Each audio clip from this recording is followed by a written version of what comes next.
We know that nonprofits led by people of color face adverse situations when they try to seek capital investment, access resources, access a network of high net worth individuals, decision makers.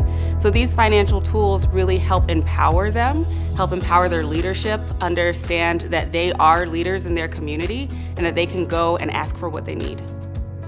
Access to capital is a challenge. It's a challenge for all leaders, but especially for leaders of color that are leading their organizations within an infrastructure and within a system that by design at times is limiting that access.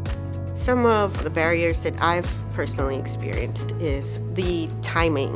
And when I say timing, it's just like following up on grant funding. There is a lot of information and resources out there, but it's very hard to keep up.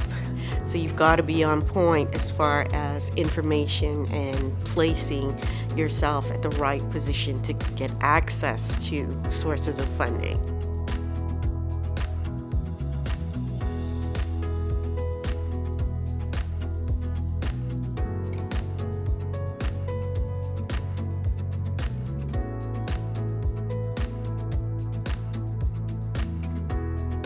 Community voice and community wisdom is essential for getting any community project right. No matter how fantastic their teams might be, there are going to be projects that really need that additional layer of shaping and support. Recognizing first and foremost that our nonprofit leaders of color are often without the same access to resources is primary as a funder. You really need to identify that need and then specifically think about ways that you can build your relationship, listen to your partners, and fund the specific things that they're asking you for. If you're going to do something in community, you got to take risk.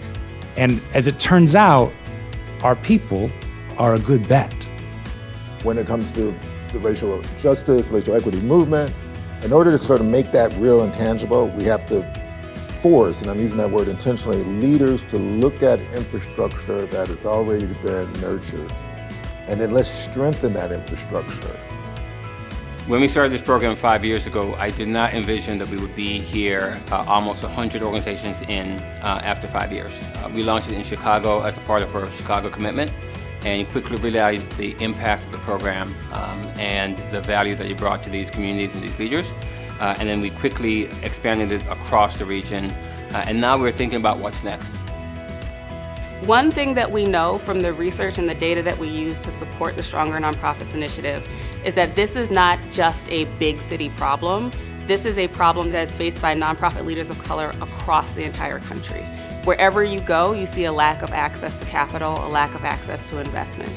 So IFF and the Stronger Nonprofits initiative, we really take a perspective of how do we invest deeply in communities and understand how the program needs to grow and flex for each city and each market that we're in.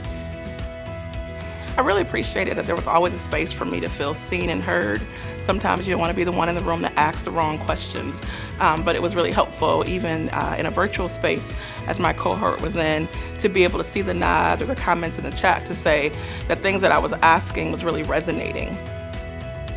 It is important to me and to Unleashing Potential because it's just wonderful to know that financial entities are here for us and want to provide extra support for organizations led by individuals of color to impact our community. It's really important for us in the St. Louis community that all individuals have the opportunity to succeed, and so this has helped us to strengthen our organization to serve the community.